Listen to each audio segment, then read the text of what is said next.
Hi, hello. வணக்கம். Welcome to this is movies review Tamil. இந்த movie ரிவ்யூல ஒரு ஆக்ஷன் காமெடி ஃபிலிமா வெளிவந்திருக்க ரக்கிங் க்ரூ இந்த மூவியோட ரிவ்யூ பத்தி தான் பார்க்க போறோம். ஸோ இந்த படத்தோட ஒன்லைன் ஸ்டோரின்னு எடுத்தீங்கன்னா, படத்தோட ஸ்டார்ட்டிங்லயே டேவ் பாட்டிஸ்டாவும், ஜேசன் மோமோவும் பார்த்தீங்கன்னா, ஹாஃப் பிரதரா இருக்காங்க. இவங்க என்னதான் கூட பொறந்தவங்களா இல்லன்னா கூட, ஹாஃப் பிரதரா இருக்காங்க. இதுல டேவ் பாட்டிஸ்டா பார்த்தீங்கன்னா, நேவில ஒரு ஆஃபீசரா இருக்காரு. ஜேசன் மோமோவோ ஒரு காப்பா இருக்காரு. என்னதான் அவர் காப்பா இருந்தாலும், சாமி படத்துல விக்ரம் மாதிரி பொறித்தனம் பண்ற காப்பா இருக்காரு. இவரோட அப்பா படத்தோட ஸ்டார்ட்டிங்லயே பார்த்தீங்கன்னா, ஆக்சிடென்ட் ஆயி இறந்துடுறாரு. அவரோட ஃபியூனரல 2 பேரும் அட்டெண்ட் பண்ணும்போது தான் தெரியுது. இவர் ஆக்சிடென்ட்ல இறக்கல.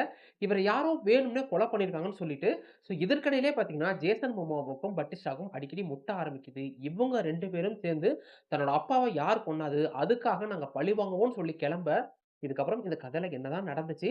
ஜேசன் மோமோவோட அப்பாவ யார் கொலை பண்ணா? இத இவங்க 2 பேரும் கண்டுபிடிச்சு வில்லன பழி வாங்குனாங்களா? இல்லையான்றது தான் இந்த படத்தோட மொத்த கதையே. உங்களுக்கு இந்த ஃபாஸ்ட் அண்ட் ஃபியூரியஸ் மூவியா இருக்கட்டும், இல்ல பேட் பாய்ஸ் மூவி இந்த மாதிரி படங்கள் பிடிக்கும்னா, கண்டிப்பா இந்த படத்தையும் வாட்ச் பண்ணி பாருங்க.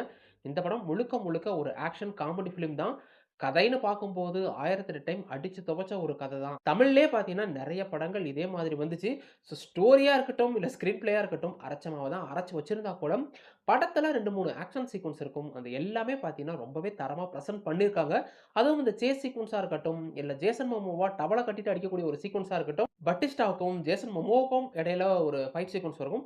அதுன்னு சொல்லிட்டு ஆக்ஷன் கோரியோகிராஃபிலாம் பார்த்தீங்கன்னா, நீட்டாவே இருந்துச்சு. இத தவிர சினிமாட்டோகிராஃபியா இருக்கட்டும், பேக்ரவுண்ட் மியூசிக்கா இருக்கட்டும், ரொம்பவே டாப் நாச்சா இருந்துச்சு. என்ன பொறுத்தவரைக்கும் கிளைமாக்ஸ் அந்த சீக்வென்ஸ், ஃபைட் சீக்வென்ஸ் கூட ரொம்ப கிளீஷேவா பண்ணிட்டாங்களோன்னு தோணுச்சு.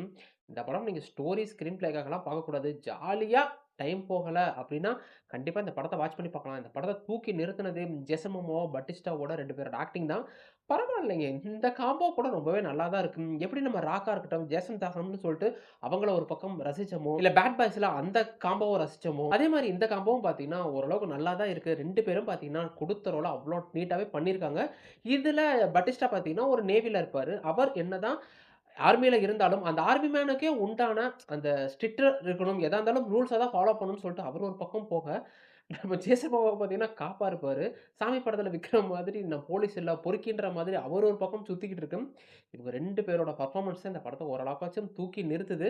முன்ன சொன்ன மாதிரி clean slate comedy entertainer movie. அத தவிர படத்துல பெருசா எக்ஸ்பெக்ட் பண்ணிலாம் போகாதீங்க. நீங்க என்ன நெனைக்கிறீங்களோ அதுதான் அந்த படத்துல இருக்கும். ஸ்டோரி, ஸ்கிரீன் பிளேன்னு சொல்லிட்டு அரைச்ச மாவ தான் அரைச்சு வச்சிருக்காங்க. இந்த படத்துக்கு பார்த்தீங்கன்னா, செகண்ட் பார்ட்டுக்கு லீடும் குடுத்துருக்காங்க. ஸோ பார்க்கலாம் அந்த படத்த எப்படி இருக்குன்னு சொல்லிட்டு. பொழுது போகலன்னா கண்டிப்பா வாட்ச் பண்ணி பாருங்க. நீங்க குடுக்குற டைமுக்கு என்ன பொறுத்தவரைக்கும் கண்டிப்பா இந்த படம் டிசப்பாயிண்ட் பண்ணாது. படத்துல பார்த்தீங்கன்னா, சில நியூடிட்டி சீக்வென்ஸ் இருக்கு. அது மட்டும் இல்லாம கெட்ட வார்த்தையும் இருக்கு. இத மட்டும் மைண்ட்ல வச்சுக்கிட்டு இந்த படத்த பாருங்க. மொத்தத்துல இந்த ரக்கிங் குரூ எப்படி இருக்குன்னு கேட்டீங்கன்னா, இது ஒரு வழக்கமான clean slate action comedy movie தான். 1008 டைம் அடிச்சு துவைச்ச அப்பாவ பழிவாங்குற கதைய தான் பார்த்தீங்கன்னா, இந்த படத்துலயும் எடுத்து வச்சிருக்காங்க. படத்துல நீங்க புதுசாலாம் எதுவும் எதிர்பார்க்க முடியாது. Same story, same screen play. இப்ப தமிழ் படத்துல கடைசியில வில்லன போய் போட்டு தள்ளிட்டு இவங்க வர மாதிரி எத்தன படங்கள் பார்த்துருக்கோம். அதே மாதிரி தான் கிளைமாக்ஸ்ல கூட ஏதாச்சும் புதுசா ஒண்ணு ட்ரை பண்ணியிருக்கலாம். நம்ம என்ன எதிர்பார்த்தோமோ அத விட மொக்கையா தான் எனக்கு பர்சனலா கிளைமாக்ஸ் சீக்வென்ஸ் இருந்துச்சு. வில்லன பார்த்தீங்கன்னா, ரொம்ப டம்மி பாபான்ற மாதிரி வில்லன பார்த்தீங்கன்னா, அவ்ளோ டம்மியா காட்டி வச்சிருக்காங்க. எனக்கு தெரிஞ்சு ஆக்ஷன் சீக்வென்ஸ் பார்த்தீங்கன்னா, இந்த படத்துல ரொம்பவே நல்லா இருந்துச்சு. ஜேசன் மோமோவோட ஆக்டிங்கா இருக்கட்டும், இல்ல பட்டிஸ்டாவோட 2 பேரோட பெர்ஃபார்மன்ஸ் மட்டும் தான் இந்த படத்தையே தூக்கி நிறுத்துது. ஸோ வாய்ப்பு கிடைச்சா பொழுது போகலன்னா, ஒன் டைம் ஆச்சும் வாட்ச் பண்ணி பாருங்க. நீங்க குடுக்குற டைமுக்கு கண்டிப்பா இந்த படம் டிசப்பாயின்ட்மென்ட் பண்ணாது. படத்துல சில நியூடிட்டி சீக்வென்ஸா இருக்கட்டும், இல்ல டபுள் மீனிங் வசனங்களா இருக்கட்டும், கெட்ட வார்த்தைன்னு சொல்லிட்டு நெறைய இருக்கு. குழந்தைகளுக்கு உண்டான படம் இல்ல. நீங்க ஒரு மெச்சூர் அடல்ட்டா தான் தாராளமா பாருங்க. நீங்க குடுக்கக்கூடிய அந்த 2 மணி நேரத்துக்கு கண்டிப்பா ஒர்த்தபுளா இருக்குன்றதுல எந்த ஒரு சந்தேகமும் இல்ல. இந்த வீடியோ பிடிச்சிருந்தா வீடியோக்கு ஒரு லைக் குடுத்துருங்க. அப்படியே சப்ஸ்கிரைப் பண்ணிட்டு பக்கத்துல இருக்கிற பெல் ஐகானையும் கிளிக் பண்ணீங்க. இன்னொரு வீடியோல உங்கள பார்க்குறேன். அதுவரைக்கும் என்ன கீப் வாட்சிங், keep supporting, subscribe to movies review Tamil.